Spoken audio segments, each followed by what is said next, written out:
The Timeline is a Blue Wire podcast. And what we've talked about this, you've had to change your game for the good of winning. You had to deal with the losing. You were putting up great numbers. But every now and then, I think you like to remind people of that guy of old that can go out there and get you 50 if he needed to. Sometimes, man, I try to take what the defense gives me, but I'm with you, Eddie. They be playing with my name sometimes. So, sometimes you just got to come out here and show them.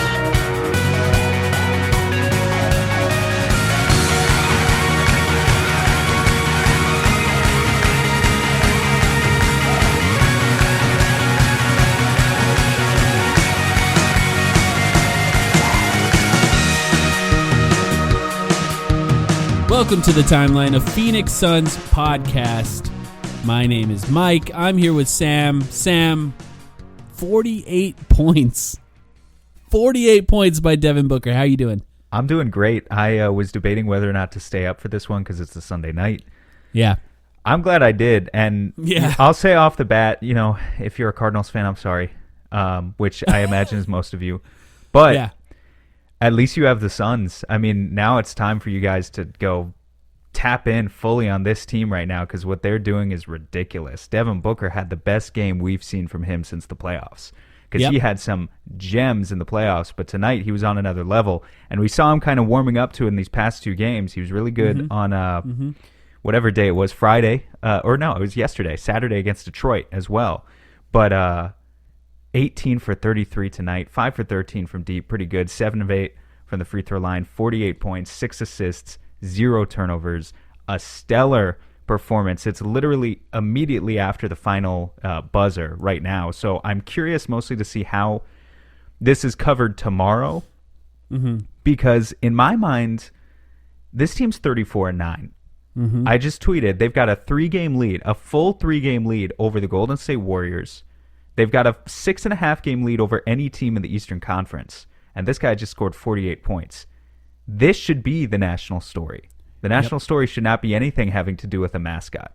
I know it's funny. I know we talked about it last week, and I'm sorry to lead off with this again 2 weeks ago. No, I think it's relevant because I don't think it's a coincidence that Devin Booker had probably his 3 best games immediately after the entirety of the internet turned on him briefly for something as ridiculous as being a psychopath on the court. By the way, I do think that story, Devin Booker getting mad about something arbitrary in the middle of a game, was sort of the first brush that a lot of fans have had with the fact that Devin Booker is kind of crazy once he's playing basketball on the basketball court. Like, we're totally used to it, Suns fans, but I don't think anybody else was.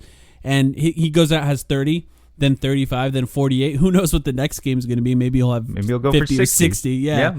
It's just, I don't think it's a surprise. I think the way that he handles criticism consistently has been to go out and play better on the court. It's rare that it affects him negatively in any way. So I think the fact that it came immediately after that, I don't think that it's irrelevant. I think honestly, I do think it's part of the story at this point. Yeah, it is part of the story. It was the catalyst for this story, but I hope now that we're at the part of the story where this guy is dominating the league, going like a wrecking ball through all these teams, I hope he gets the proper respect. And certainly there are a lot of other superstars around the league where coming off a 48-point victory, how they would be covered and how that would be perceived. And I just, we got to do our part to rally for this guy because he's been fucking awesome. Again, there's still time to vote for the All-Star game, the All-Star voting. I know the returns. I don't know if we've even mentioned the second round of returns on the pod yet. I don't think so, no. But he's still Maybe behind on the live stream, yeah. As of a few days ago when those came out, he was still behind Klay Thompson, which is just a national shame to us all. So, there's still time to vote. I would encourage all of you guys to do it, whether it be through the traditional voting process on the website, the NBA's website, or through social media like Twitter. So, yeah, he's been awesome. Yeah. I mean, genuinely really great over the last few games, and I think the mid-range is coming back to him a little bit. I think post-hamstring injury, we're going to talk about Devin Booker more later too. We'll get into some stats, but post-hamstring injury, that shot just wasn't falling like it was earlier in the season, particularly right before he was injured. He was on a heater the few games right before he hurt his hamstring. And I think it's getting back to what it was before. And when he's got that 3-point shot, like it's been, if it's there, like it's been there for him, and you add that mid-range scoring, there really is not very many players that score 48 points like he did, whose highlights look like his. It's really only his. Usually guys that score that many points are, they have 9 threes or whatever. They just hit a bunch of threes in a game, and you're watching highlights, and it's like, okay, they're catching and shooting, they're shooting around screens, and that's it. Yeah. Booker, it's everywhere. Shots from everywhere on the court. Yeah, he has to be respected every single spot on the court. And I posted a video that went semi-viral. In fact, Booker, I'll flex real quick. Booker saw this video and liked it himself, of just the reel of all of his mid-range makes in that Saturday game against Detroit, because it looked very much not of this era, the way that he was able to pick his spots.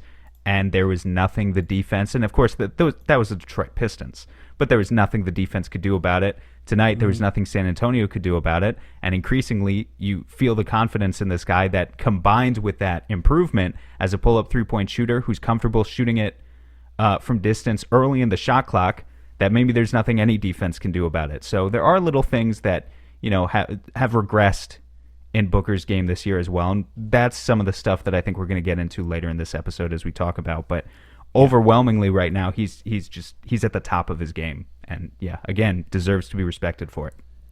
How about this one from our friend Cody Hunt on Twitter? Devin Booker tonight, 48 points, 5 rebounds, 6 assists, 3 steals, and 0 turnovers. Per StatHead, the only other player to put up those stats or better in a game was Michael Jordan. Wow. I mean, there's a lot of things to limit the search there. Yeah, a lot of filters. But still, it's pretty cool when you do a search like that, and the only player that comes up is MJ, the greatest player of all time, who, let's see, what did he have in this game? 6 assists, 14 total rebounds for Michael Jordan there. His screenshot, 54 points. So, Michael Jordan is the GOAT for a reason. Devin Booker took a few shots at the end of that game to try and get up to 50, missed a few and checked out early, didn't try and push it. EJ mentioned it as a show of respect to Greg Popovich and the Spurs to not just stay in there and try and get 50. And I agree with that. And, when you're going to win the game, you're going to win the game. Put the guys in, let Jalen Smith get his first minutes of the game at that point of the game. Cameron Johnson's back, something that we could also talk about here. Cameron Johnson came back. He rolled his ankle, missed a game, maybe 2 games, I think, and came back in this game. A presence a little rusty, but we need him back. I would say it was a presence that was immediately felt, though. I mean, he was a plus 21 in the box score, and I know that doesn't explain everything. There were a lot of weird things about the box score tonight, but even if some of the numbers weren't there for Cam, I thought the team defense was there for him in a way that really helped propel the Suns' run once they came back in the fourth quarter. Because this was a game. I mean, the Suns won by 14. Yeah. Having outscored, and we should kind of just talk about the entire team's contributions to this, because Booker was amazing, but the Suns outscored San Antonio 34-16 in that fourth quarter, and there was some critical shot making from Chris Paul there, but there was also terrific team defense on the part of basically everyone who was in the rotation. Yeah, I agree with that. I think there was elements of the first half where JaVale McGee and Bismack Biyombo were getting a little lost on pick and roll defense, and that allowed Jakob Poeltl to get to the rim maybe a little too much, not to mention they did a good job of forcing our bigs to switch out on the outside, and then that gave them the opportunities on the offensive glass early in the game. But I thought later in the game they were very prepared to try and find ways to avoid that switch, guard guys around screens, and just get into the passing lanes. And, they were really good. And it almost feels a little bit like Groundhog Day when the Suns play, at least, no disrespect to the Spurs, but bad teams. They play close, it seems like, in the first half often. Every once in a while the Suns will blow a team out. But it seems like often they'll play close in the first half. The third quarter they'll create a little separation. The fourth quarter they'll just go on a run and put the game over for good. And it's just incredible that it just happens over and over again. Devin Booker tends to prop up the offense for the whole game. Chris Paul turns it on in the fourth quarter just like he did in this game. Gets to his spots. Sometimes he only needs to do it twice to put a game away. But gets to his spot on offense, also leaps into passing lanes on defense. The way that Chris Paul engages his old man body in the fourth quarter in some of these games when the Suns need to stop. He had 2 blocks tonight. Mike, including one block. I don't remember. It must have been on Pirtle or whoever the big man was in. It was like several minutes left in the fourth quarter. Like one of the most. I don't have the capacity to clip stuff, so I'll throw it on Twitter tomorrow morning or something. But one of the most ridiculous blocks. And remember, he closed out because the last Spurs game also went into the final minutes, and he closed out that one with a clutch strip on DeJounte Murray as well. Mm-hmm. So and on a fast break. Yeah, he was awesome. And then, I mean, let's just talk about Bismack Biyombo. Yeah, real quick, because I know you said he was getting lost on defense, and that's fine. That you're right. Well, Jakob Poeltl's really good. That's the other part. I think, for people who don't watch a lot of the Spurs, he was injured early on this season, but every game he's played outside of that, he's kind of a master in pick and rolls. He sets screens right, he understands his angles, and he's able to get little flip shots off from different angles around the rim. And Bismack, for all he brings defensively, he was a little bit outmatched early in that game, but it wasn't from a lack of effort. The effort was always there, which is huge for the Suns team. If you're in that position where you're probably not going to play normally, right? The only thing the Suns need, as long as they have a few of their stars playing, is a max effort. And if you give a max effort, the Suns will likely prevail in most games. But what do you think? I know you were really impressed by him in this game. Yeah, I mean, I thought even in the strategy that was early in the game of having him switch out, I don't think it was Bismack's effort that killed the Suns. I actually thought he moved his feet pretty damn well, like a lot better than I expected in staying with Murray on those switches. And then, as you said, that would be when Jakob Poeltl would collect the offensive rebounds. But that's not Bismack's fault. It's just a matter of scheme, and the Suns not having another big guy in those lineups to protect for the defensive rebound. But yeah, I mean, Bismack did his major damage, obviously, on the offensive glass. He had 8 offensive rebounds. 8 of the Suns' 12 went to him. He had more offensive rebounds than the entire Spurs starting lineup combined. I mean, he was ridiculous. He was ridiculous, honestly. Yeah. And no, he was great. Like 17 and 14. I mean, it's crazy. And again, like, I want to give all credit to Bismack because he's playing his heart out. I also, and I do this a little bit. I'm a little wary of doing this, but I need to do it in the right way. I want to give credit to the Suns' culture, so to speak, but without turning it into some sort of meme / caricature of itself. Because you know what I mean. I do. You don't want to be Heat fans, is what you're saying. I don't want to be Heat fans, and I don't want to be Raptors fans. I don't think we're either one of those. And I think a lot of times when people talk about culture, frankly, it's bullshit. But I do think there's something about the Chris Paul, Monty Williams combo specifically that is allowing players to come here and get a second or third or fourth chance in the NBA and just play their best basketball. And with Bismack, I mean, how many times did he have even double digits in a game last year with Charlotte, I guess was his last season, right? And then comes in and he's only played like 5 or 6 games with the Suns, and he's had a couple of high-scoring performances today. 17 points in 25 minutes, shot 8 for 10, couldn't hit his free throws, and that will continue to be an issue with Bismack if he plays heavy minutes while DeAndre Ayton is out. However, this is a guy who traditionally has just been panned as not being able to work out or live up to his draft status because his offensive skills have always been so raw. People have always said Bismack, he can't catch the basketball, frankly, and that is what... I mean, he's a really big body. He can play nice and vertical on defense, and he can even, as we've seen, he can even move his feet maybe a little bit better than you would anticipate, but he's just always been an offensive negative because he couldn't catch the basketball. At least that's what people said. But now he's playing with one of the greatest point guards of all time. Exactly. He looks pretty good at it. I mean, I haven't really seen too many slip through his hands yet, so, credit to him and credit to everyone else for making it happen. Yeah, you got to put a good point guard with a big that's just a screen and roll guy. You just got to put a good point guard with him. Otherwise, if Bismack is sealing, like there was one specific play where Bismack was sealing and Chris Paul was trying to thread that low bounce pass that he gets to DeAndre Ayton. He's not a great third option the way DeAndre Ayton has become as far as scoring on defenders.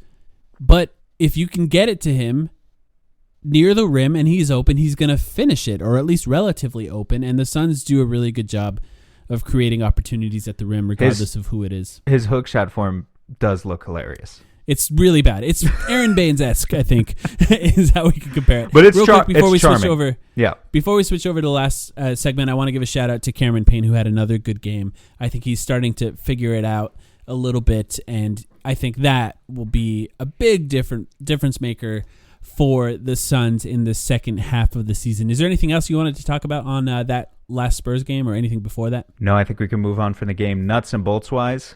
Yeah. DeAndre Ayton. Yep, we need him back as quickly as possible. And also, by the way, shout out to Devin Booker, who was named Player of the Week. I think early on in his career, the entire episode would be about Devin Booker winning Player of the Week. We didn't even remember talking about it until just now. That's true. But happy for him. All right, we're going to switch over to the segment we already recorded. We recorded a segment before the Spurs game about some stats that we wanted to talk about halfway through the season for the Suns. For those who are longtime listeners, they'll know this segment as the Suns by the numbers. We do this relatively often. It was recorded before the game, so we didn't know Cameron Johnson was in. So if we mentioned that he's out, sorry, you'll know that we recorded that part before the game. But yeah, we'll switch over to that right now.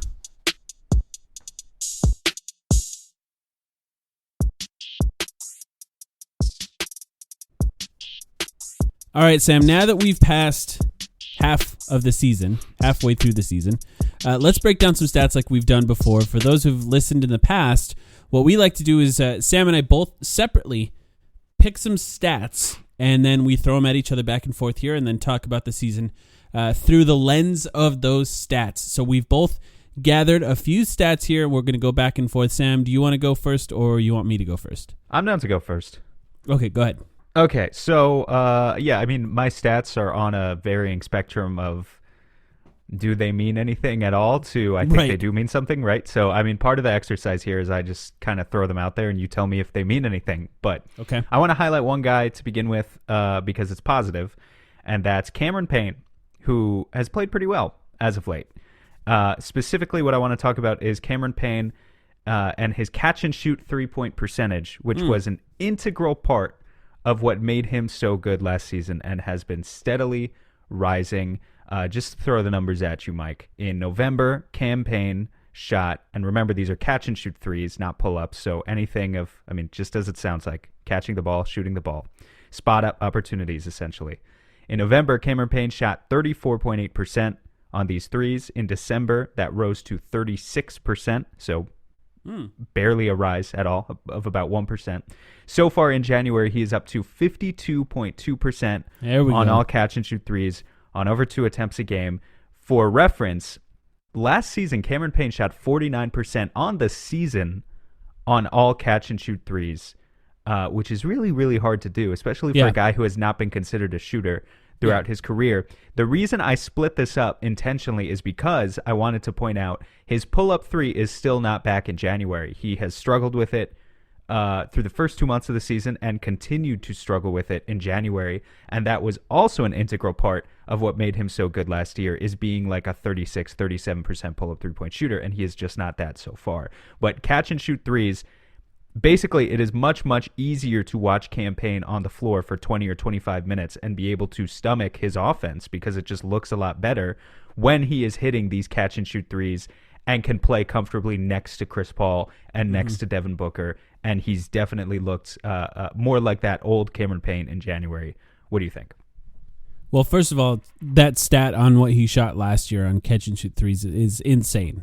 That essentially makes him one of the best catch-and-shoot three-point shooters in the NBA last season. So, you know, to think that that was sustainable, I guess it's not a surprise that it's gone down this season. But I did sort of think, and I guess we've talked about it on the podcast, that the lower stats, the level to which it dropped, would go up at some point this season. So I'm happy to hear that it's been going up recently, and I'd say that the eye test matches it. He's just been playing pretty well lately, whether it be that left-handed floater has been going in, he's getting to the rim properly, and then, of course, the shot dropping. Once the pull-up three comes back, hopefully before the playoffs, that would be a huge boon to his game because in fast breaks, he likes to shoot it behind screens. He likes to shoot it, and teams will go under on screens because he likes to drive. So if he has that, it makes a big difference. You know, before the season, you and I talked, I don't even remember if it was on a podcast or if it was just off the podcast, about who might be the player on the Suns that would take the most heat this season, that fans would sort of pile on when they were struggling. It seems like so far it's been a combination of, we get a little bit of Elfrid Payton, we get a little bit of Abdel Nader, but like Abdel Nader hasn't played in 25 games or whatever. Yeah. Elfrid Payton plays a few minutes a game at most. So outside of those two guys, it seems like it's been Cameron Payne that's taken the majority of the heat from Suns fans so far this season. You think that's true? Yeah, of the guys who are in the main rotation, who it's easiest to scapegoat. I mean, no, I think Landry Shamet's right there too, though. Yeah, that's true. That's a good point. Who was it last year? Saric? Maybe Saric in the second half of the season. That would make a lot of sense. I mean, last season everybody was so good. I'm sure we're missing somebody obvious. Yeah, I mean, everyone's pretty damn good. Ayton a little bit sometimes. Yeah, Ayton a little bit. And, so I do point out, like, even with Cam Payne's efficiency down this season, by all metrics, I mean, he's shooting 40% from the field, 33% from deep. Just the basic stats say that that's not that good. He's still stayed solidly above a replacement level, according to, like, VORP and other advanced stats and whatever, all throughout the year. So he hasn't been playing bad. And especially compared to his $6 million contract, I don't think he's ever been playing bad. But like some of these games recently, like in that, Jesus, who did they just play yesterday? The Pistons game. Thank you. We're recording literally right before the Spurs game. So that's why don't know what he'll do tonight yet. But in that Pistons game, he played great. Mm-hmm. I mean, I think he was able to play 30 minutes in that one. Obviously, he played more minutes sort of in the fourth quarter, got to pad his stats a little bit, but had 19 points, 5 rebounds, 5 assists, good efficiency.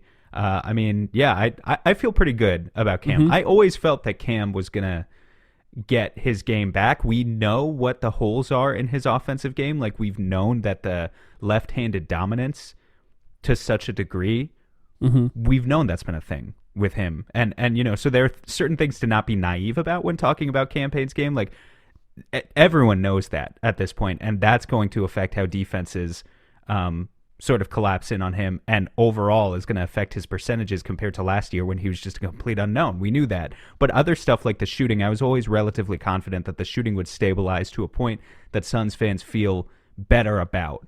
And so it's good to see that the catch and shoot numbers are there. I think the pull-up numbers are going to come back. I really do. To 36, 37% on the season when he struggled to this point? Maybe not. Can he get to 33, 34? Yeah, and I think that would be enough, honestly. Yeah. I mean, that would mean that he's shooting at a pretty significantly higher percentage just to get that percentage up. So that would make a huge, huge difference for him. I'm glad to see him playing well lately. I think it makes a huge difference. No surprise that the Suns have been rumored to be looking for another guard on the trade market. I think it's interesting to be on the trade market looking for a guard because you do still have Cameron Payne. You have, Landry Shamet as well. And if you do get another guard, either they're going to have to find time to play at a different position at 3. Somebody like Eric Gordon could potentially play at the 3. Or they're going to take one of those guys' minutes, ultimately. So we'll see what happens as we get closer and closer to the trade deadline. Probably nothing. That's still my prediction. But do you have anything else on that one? I have plenty more to say about a guy like Eric Gordon, but it relates to one of my other stats, so I'm going to save it. Okay, well, I guess the little taste I'll give, if it comes down to stealing Shamet's minutes or Payne's minutes right now, I give away Shamet's minutes to another guard in an instant, honestly, with the way the two of them are playing. That's how I feel. Yeah, and that's fair. Also, just because of the fact that Cameron Payne plays point guard, to replace that is a little bit more difficult. You can find guys that do more things off the ball a little easier. All right, my first stat. Chris Paul, Devin Booker, and DeAndre Ayton have only played 23 of the available 43 games together. That's a great stat. Yeah. That's a great stat. Out of 43 games, which, by the way, that 43 games includes the Spurs game, so if you're listening to this, you're listening to it after the Spurs game. I know DeAndre Ayton is not playing tonight, or at least I assume so. Therefore, that's 23 of the available 43 games. Chris Paul has played every single game. Devin Booker has missed 7. DeAndre Ayton, as of the Spurs game, will have missed 15 games total.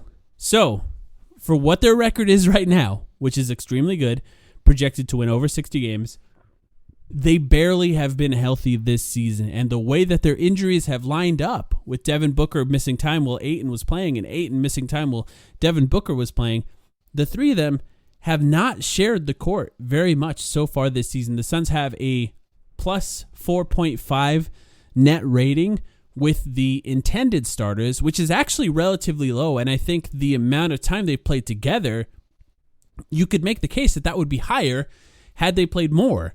And then a plus 5.6 two-man lineup of Devin Booker and DeAndre Ayton playing together, the two guys that have missed the most time, which, by the way, I don't read anything into this, but I should mention it. That two-man net rating is the lowest of any player with Devin Booker. So Devin Booker and DeAndre Ayton. And I think that's because they have yet to play enough time to really get used to playing with each other so far this season. What's that rating? Did you say it? Plus 5.6. So still 5.6 with those two? Yeah. Still good. Still really good. Yeah, still really good. But like guys like Frank Kaminsky and JaVale McGee, and I think like Mikal Bridges, who's like a net rating king, those guys have really high net ratings because the limited amount of time they've played together, and a lot of times Devin Booker is beating up on bench lineups with those guys when DeAndre Ayton is playing, so that boosts those lineups a lot. And when Booker and Ayton play together, it's often to start games and to end games, which is against the best players on the other team. So yeah, I just wanted to bring up this stat because I thought it was impressive that they've done so much so far this season with guys out, and just to point out that it still could get better. They can improve so far this season. It's really impressive what they've done so far. I mean, yeah, that's pretty amazing. I'm looking at last year's numbers now and just reminding myself of the fact that Chris Paul missed 2 games in the regular season. By the way, Chris Paul missed 2 games in the regular season last year and has missed 0 this year? 0. After being considered the worst contract in the NBA, basically. Before, I mean, I guess that was when the Thunder acquired him, was considered the worst contract in the NBA, but he was healthy there too. Pretty amazing. But Chris Paul missed 2 games last year. DeAndre Ayton missed 3. Devin Booker missed 5 in the regular season. Yeah. And with that level of continuity, the Suns had the second best record in the NBA. But we're on what? I don't know exactly, like a 57, 58 win pace in a full season. This year with less continuity, they're on a 65 win pace or 64 win pace. That's pretty amazing. It is. It is. Actually remarkable. Part of it is a Chris Paul MVP stat almost. I mean, if you're trying to make the case for anyone. We're talking about other guys like, Shamet has, like when you look at the bench and it's like, Shamet hasn't played exactly like we wanted. Campaign, he's regressed. And like still, you're at a 65 win pace. It's yeah. And I actually think that's a good point, because that's actually a case to say that these guys still have yet to really get a lot of time at their intended roles. So many of these players' roles have been shifted around throughout the season, whether it be JaVale McGee or Landry Shamet or any of these guys, even Cameron Johnson, who started some games when he was, supposed to come off the bench, even though they play well in that time. You want them to get used to the role that they're intended to play before the playoffs starts. So getting some more time with these guys healthy, I think would make a big difference. And DeAndre Ayton rolled his ankle. I don't think it's going to be anything serious. We don't really know yet. We haven't heard anything yet. You scared me a bit when you talked about the crutches. Yeah, I don't think the crutches are any surprise. No, I'm not super worried at this stage. Yeah. Certainly it didn't look like anything transpired on the floor that was super those alarming. Sort of inverted ankle turns where they roll in often take a little bit more time to heal than when you turn them out. So we'll see what it ends up being. It didn't look bad, though. You're right. Again, not to speculate too much because we just don't have an update at this point, but if it's something that holds Ayton out for 2 or 3 weeks, that doesn't even bother me that much at this stage. I mean, it bothers his all-star chances, that's for sure, which are not looking great as of now, especially if he misses time. But the Suns can withstand 2 or 3 weeks without DeAndre Ayton with their current center depth chart. You can thank Jalen Smith, Bismack Biyombo for that, and of course JaVale McGee. So it's only if it were to be like a major, he's going to be out for a month or longer thing where I would start to be worried, and I really don't think it looked like that. I think this looks like a day-to-day issue, basically. Yep, that's right. By the way, for those who maybe are new to this podcast or don't fully know these sort of advanced stats, net rating, it is considered an advanced stat, but what net rating is, when we talk about plus whatever, or minus, for some teams, it could be a minus net rating, it is the amount of which a team outscores their opponent over the course of 100 possessions. So it's sort of normalized over the course of 100 possessions. Yeah. So just for example, and actually 100 possessions is like roughly a game. An average game. But the reason it's per 100 possessions is because there are faster teams and there are slower teams. This normalizes it so that everyone's on an even playing field with pace. But 100 possessions is about the average NBA game. Yeah. So the best team in the NBA currently is the Golden State Warriors in net rating. They're +8, which is very, very high. But that's actually dropped down relatively recently. The Utah Jazz were actually number 2 and still are number 2, but they were much higher than the Suns as of recently. And that's dropped down too, whereas the Suns have climbed up. The Suns are now +7.7 in net rating. Sorry, Sam, if I'm stealing any of your future stats. No, you're good. My next stat actually is a net rating stat, but it's about not this. So okay, this is perfect. I think that there's a chance that the Suns actually leapfrog the Jazz and the Warriors and get up to number 1 in net rating. Net rating matters because net rating shows how well a team is playing, relative to the rest of the league outside of the win-loss record, because win-losses, that tells you something, and it matters a lot. But oftentimes the net ratings correlate with the best teams in the playoffs more than the win-loss records do because injuries and things like that happen. Yeah. So the Suns could be number 1 and very soon in that net rating. It wouldn't surprise me at all. Well, specifically, I think what net rating often tells you, what win-loss records often tell you is they tell you who are the veteran teams that perform the best in clutch time that are able to steal away the most wins that they don't actually deserve. Yeah. Right. Yeah. So, and the Suns are a great team at doing that too. Any team at the top of the standings is going to be good at that. They'll have 4 or 5 games a year where maybe they, or more, I don't know. I'm just putting a random number to it, honestly, but it's like, you don't deserve this game. But you're able to steal it away in the last 4 or 5 minutes.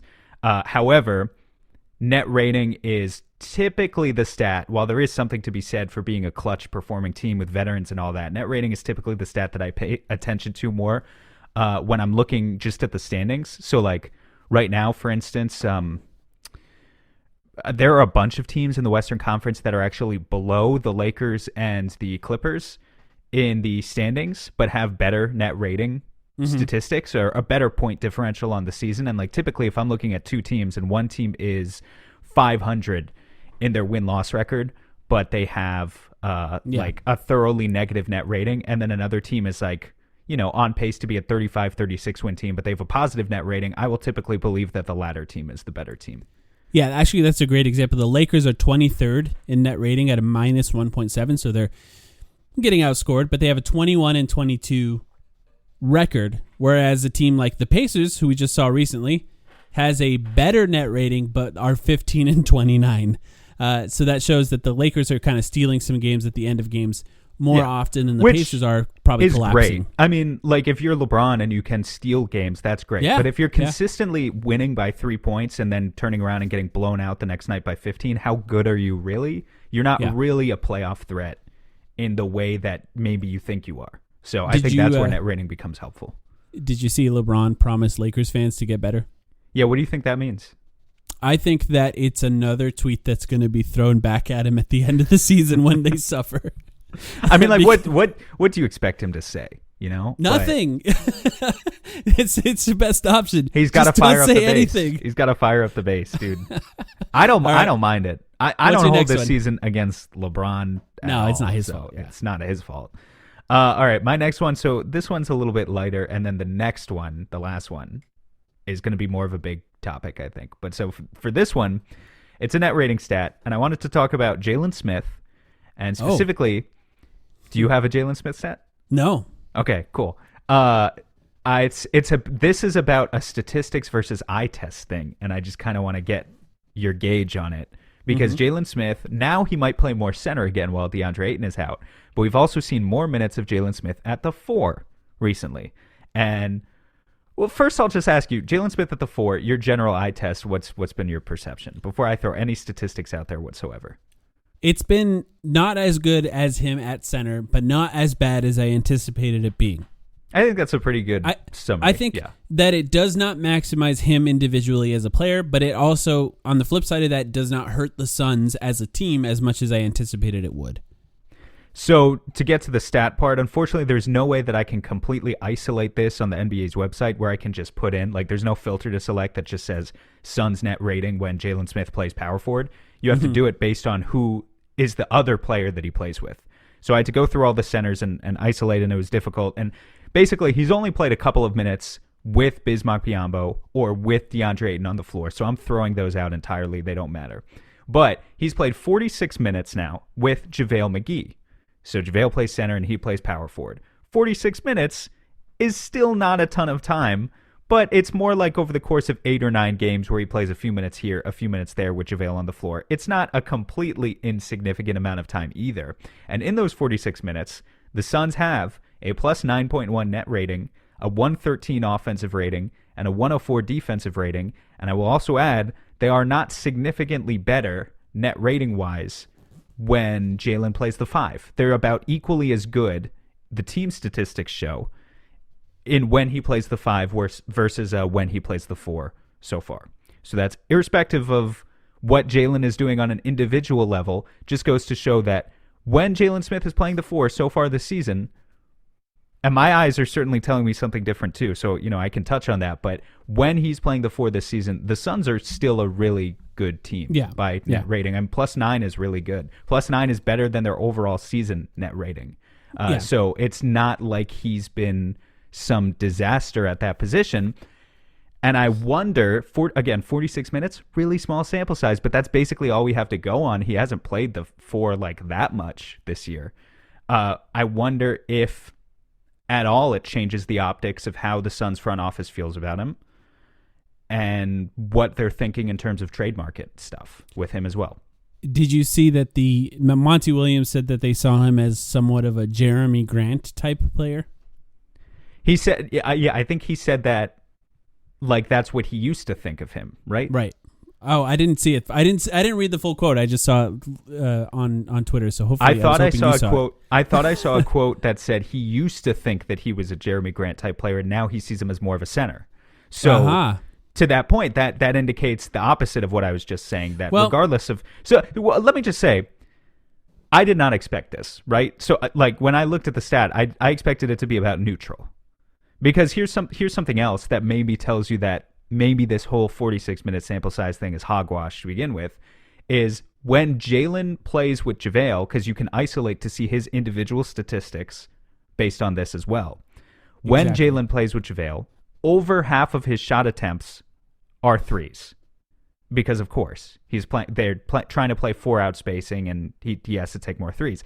Of those shots, over half of which are threes, he's shooting 29% on those threes. Yeah. So for Jalen to survive, and we talked about this a million times, there's stuff to touch on with the defensive end too, but with the offensive end, for Jalen to survive as a 4, he needs to be a stretch 4. Like, it's great that he can rebound, and I think that's where the Suns are getting a lot of that advantage. It's literally the only thing he's doing right now. Imagine, you don't have to imagine. We know the rebounding between Jalen Smith and JaVale McGee, the rebounding potential is insane.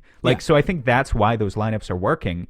Yeah, but it's like if you're a plus 9 when he's shooting 29% on his threes, imagine if he was actually making his threes. That's what Jalen Smith needs to do to be a sustainable 4. And can he do that? Nah, at this stage, I don't know. But it just makes me wonder if the Suns, because we talk about, here's why it matters, ultimately. Because here's why a conversation about Jalen Smith on January 17th, where he's not supposed to be in the regular rotation necessarily anymore, when everyone is fully healthy, here's why it matters. Because we're talking about all these guys, Kenrich Williams, Nicholas Batum, Eric Gordon. Yeah, Eric Gordon, but I'm thinking mostly of the forwards, like Harrison Barnes, Jeremy Grant, even, the big guys. We're talking about all these guys, but knowing James Jones and how willing he has been traditionally, even though there's no incentive to keep Jalen Smith right now, right? Because you declined his option. But knowing how willing he has been in the past to just sit tight, I do wonder sometimes if he's just cool with the forward. Like, maybe he wants to go get another guard, but maybe he's cool with the forward rotation. Maybe he likes Cam Johnson and Jay Crowder as his 2 power forwards, and Jalen Smith is there as a break glass in case of emergency option to play big, and he's seen enough out of these lineups that he says, yeah, he can survive. I would heavily disagree with that assessment if that was his assessment, but I can see how you could look at that and say, well, look, they're a plus 9 when the 2 share the floor. They're obviously not getting killed. Why don't we just stick with what's working? I could see it. I mean, I'll just say two things on that. I think that those stats are bolstered by wins against the Pacers and the Pistons. Those are the main games recently that he played power forward in, and the Suns were just kind of beating up on those teams a little bit. For sure. So I think that makes a difference. And the other part is 0 points, 12 rebounds in the Pacers game. So that shows that he can get boards, but he's incapable of doing much else. And then 5 turnovers in the Pistons game. You saw that Instagram live, by the way, right? Yeah, obviously. 12 of them things. Yeah, 12 of them. Is that what they said? Yeah, I think so. I just remember Book yelled at him.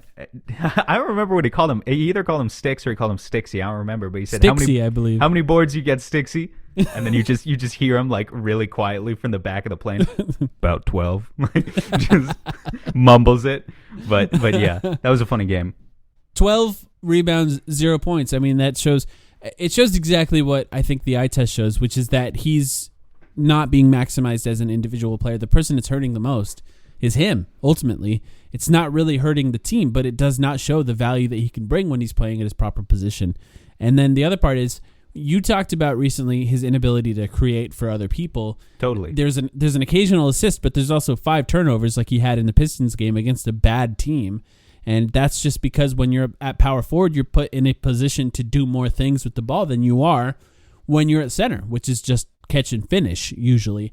So I think that we're going to need to see a little bit more time at that position to see how it looks. But to me, the eye test isn't great, but I'm happy to see that it's not necessarily hurting the Suns like it was early on in his career. All right, next one? Yeah, go for it. All right, this is the Devin Booker. Actually, this is multiple Devin Booker stats. Devin Booker so far this season, 39%. This is my stat. Yep. On 3.2 pull-up threes per game. Never mind, this is not my stat.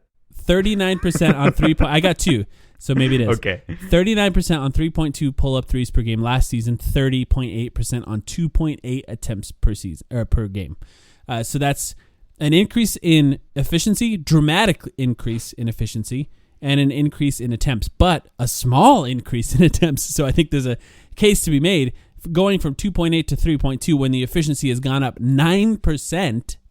It should probably go up a little bit more.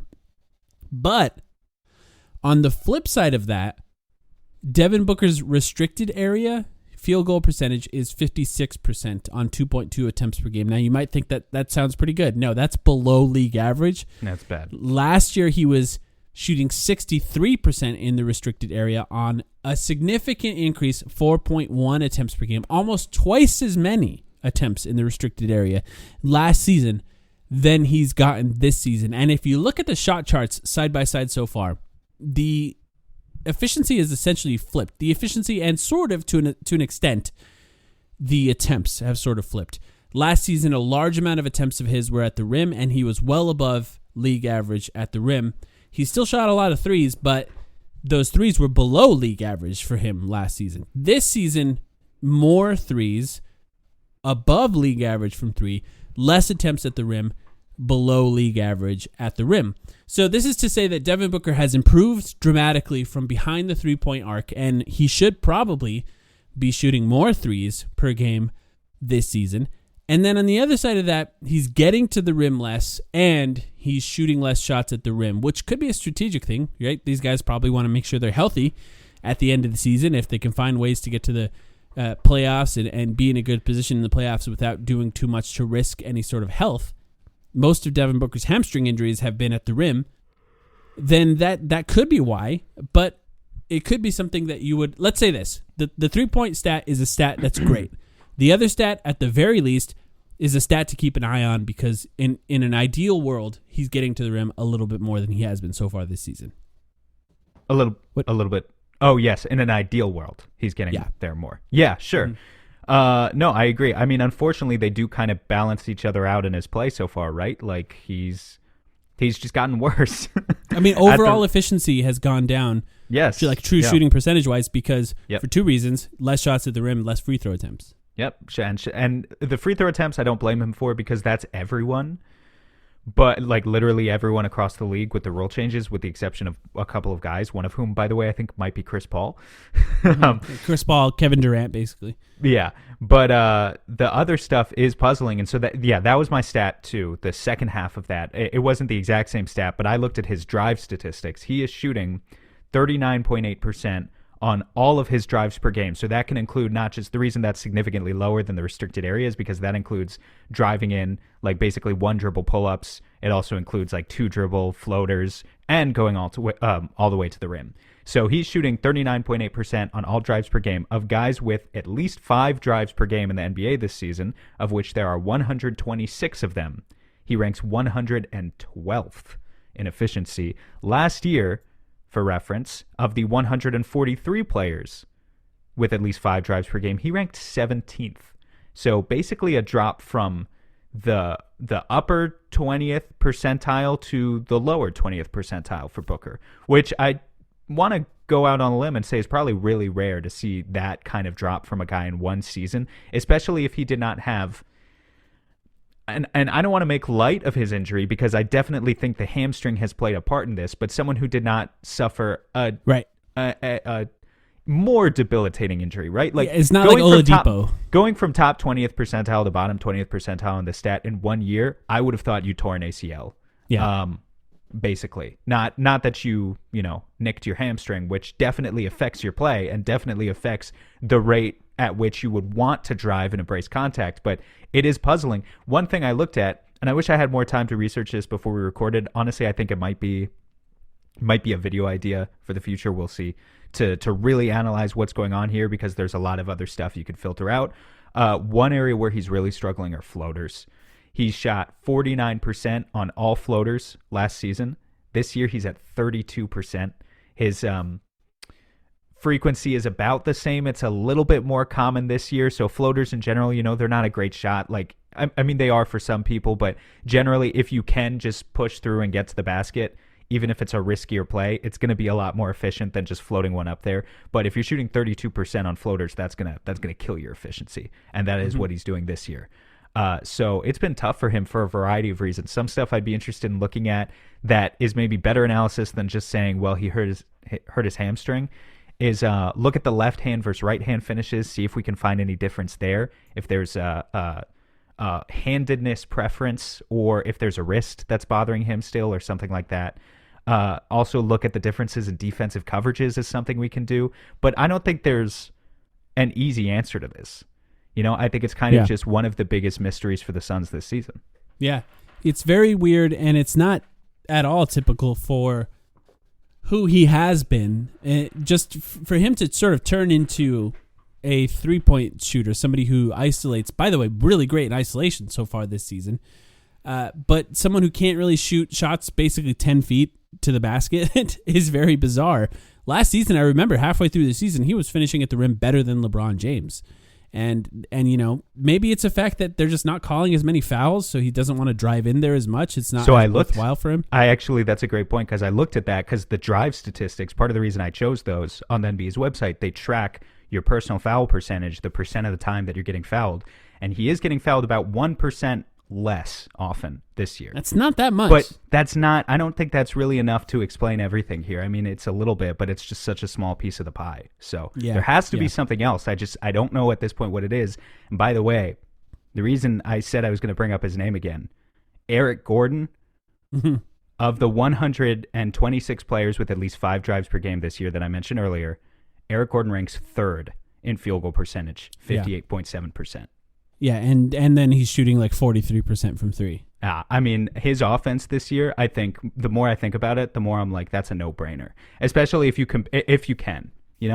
I think there's going to be a lot of teams that might be interested in giving up a first-round pick, but the offensive potency of that guy and what he's doing this season compared to a guy like Landry Shamet, who's fine. He's shooting 36% from deep and not doing much else, though. I think it's a no-brainer. And kind of the 3-guard lineups, just thinking about the 3-guard lineups, Paul, Booker, Gordon, what they could accomplish. You're giving up something on defense there, obviously. Against certain matchups in the playoffs, it wouldn't work, but against others, it could be killer. It could be truly killer. Yeah. So the more I think about Eric Gordon, I'm just saying that right, out there now. I've always kind of liked the idea of Eric Gordon, but the more I think about it, the more I'm like, yeah, no brainer. It makes a lot of sense. And, Eric Gordon, by the way, is signed next year, but only if the Suns, if the Suns traded for him and won a championship, it automatically guarantees his contract for next year. He literally has a clause in his contract that if the team he plays on wins a championship, his last year is guaranteed. And otherwise, it's a team option. He's played with Chris Paul and he's played with Monty Williams. Yeah. Right? I don't know. I've never heard Chris Paul or Monty Williams in the past couple of years mention his name. I don't know what their relationship is with him, but we know that they tend to go for guys that they trust. Yeah. I would assume that would be a name that they trust. So definitely just a name to watch out for. Yeah. The question is what it would take, I think, at this point. And because he does make a lot of money. So the Suns would have to send significant salary over there. Dario Saric, probably Jalen Smith. Yeah, you can't trade. You can trade Shamet, I believe. Can you now? I think you can. Yeah, we'll have to look into that. Double check me on that because I thought you couldn't still.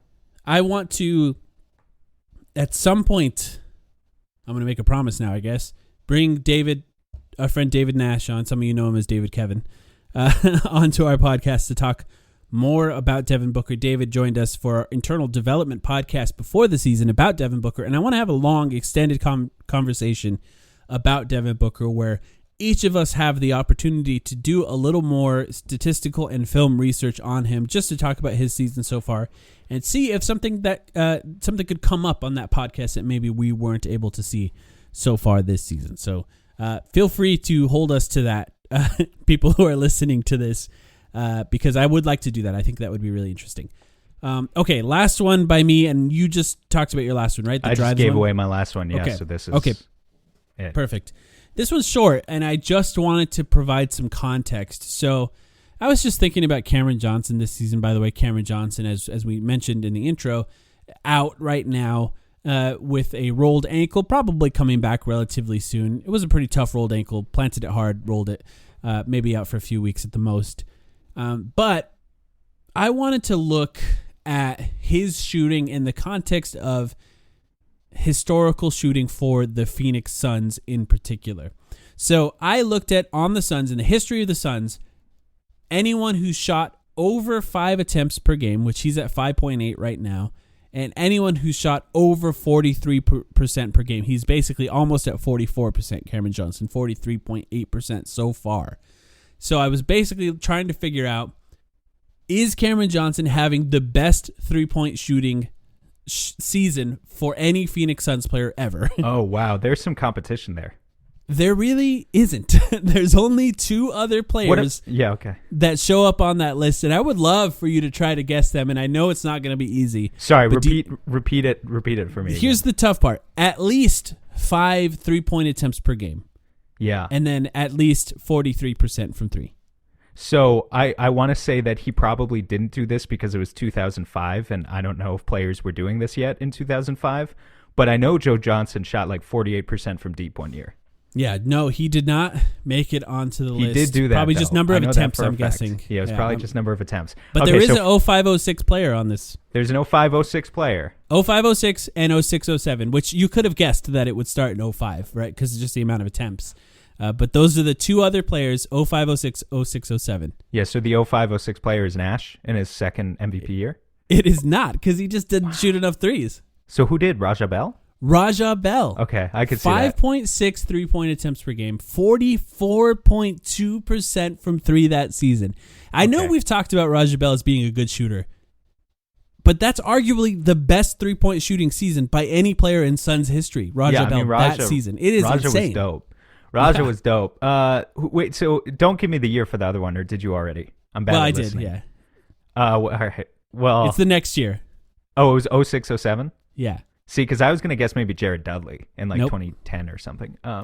It's not who you would expect. It's not who you would expect. 5 attempts a game, 06, 07? Yeah. Mm-hmm. Who the fuck else was on that team? Leandro Barbosa. It was Barbosa? Really? It was Barbosa. Because I was going to say, if it's not Nash, it's not Bell, then who is it? But Barbosa, that's surprising. Barbosa, 5.5 attempts per game, 43% from 3. 43. That must have been the year he won 6th man, right? it is the year he won Sixth Man of the Year, and I think this is why he ended up shooting a lot of threes, because he ended up playing a lot of minutes with Steve Nash, and that really relegated him to the corner. So he ended up shooting a lot of corner threes in that offense. Of course, on pick and rolls, if they crowded the paint, that corner was wide open. So I think he played a lot more minutes than normal, right? He's really him and Cameron Johnson both coming off the bench. Raja Bell started, so the only two players here that came off the bench.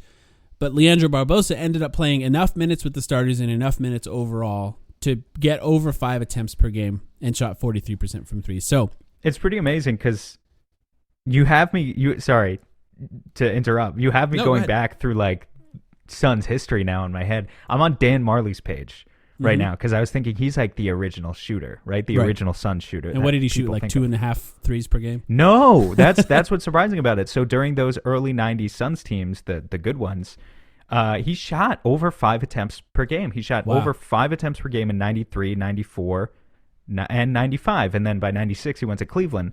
But he only shot 38%, which I say only. That's still great. Yeah, it's still very good, especially back then, yeah. Yeah, it's crazy. That's crazy. Mm-hmm. Yeah, I think that Cameron Johnson's been great. As we know, he's been great. We've talked a lot about him in the last few weeks, and he's not playing right now, and his lack of playing, that's felt. You can feel it in the bench lineups and even in some of the fourth quarter lineups. But 5.8 3-point attempts per game at 43.8% from the three-point line is one of the best three-point shooting seasons by any Suns player ever. And if he can keep it up, then I think he will be up there as one of the best shooters the Suns have ever had. So, it's hard to keep that up. For one, the attempts went up when he started, right? Because he played more minutes. So he's got to really fire them off to get them in his normal bench minutes. But that 43.8% is really high. Only Raja Bell has beat it at that number of attempts. I mean, Cam Johnson could break records if you sign him to that extension. That's going to be the tough part, though. Yeah. Like, he could get up there on the leaderboards. Also, man, now I'm looking at Steve Nash's page. He topped out at 4.7 3-point attempts per game for the Suns in 2008. In a season where, get this, he shot 47% on threes. And a lot of those were off the dribble. If this guy just shot 10 threes per game, which no one would have ever seen coming, I mean, there was no such thing as a bad shot for him. If he just shot 10 threes per game, it's impossible for me to believe that anyone else could have been NBA champion that year. Whatever year he decided to do it. 06, 07, 08, doesn't matter. Crazy. I agree. It's a shame. Him, D'Antoni, and him, they weren't ready for it. They just, they stumbled upon this idea of the 3-point revolution, but even they weren't ready. They could only revolutionize so far, but imagine if they double down. It really is. It's like saying I wish I would have invented the iPhone when I was 10 years old, though. You know what I mean? It's just so far advanced from what teams were doing that nobody could have expected it. Like seeing the first IBM computer in 1980 or something and being and now invent a smartphone. Yeah, it's just a technological leap that is not possible without understanding the history and the predecessors getting to where you need to be, right? Yeah. But even so. But yeah, there's no Steph Curry without Steve Nash for sure. Exactly. And no Cameron Johnson without Raja Bell and Leandro Barbosa. I think that's a good place to leave this. Yeah, we'll be back with a Patreon episode midweek. If you want to join our Patreon, it's patreon.com/thetimeline. And then next week, we will be calling live the Utah Jazz game on Monday, the 24th, the first time the Phoenix Suns are playing the Jazz this season. If you'd like to watch that as well, join our Patreon now, and you could hang out with us as we do live analysis on a stream online through playback. Thank you guys so much. That is going to be a fun one. Yeah, it definitely will be. We'll also, be back very, very soon. Vote Devin Booker, DeAndre Ayton, Chris Paul, Mikal Bridges for the All-Star game. There's still time. Have a good week.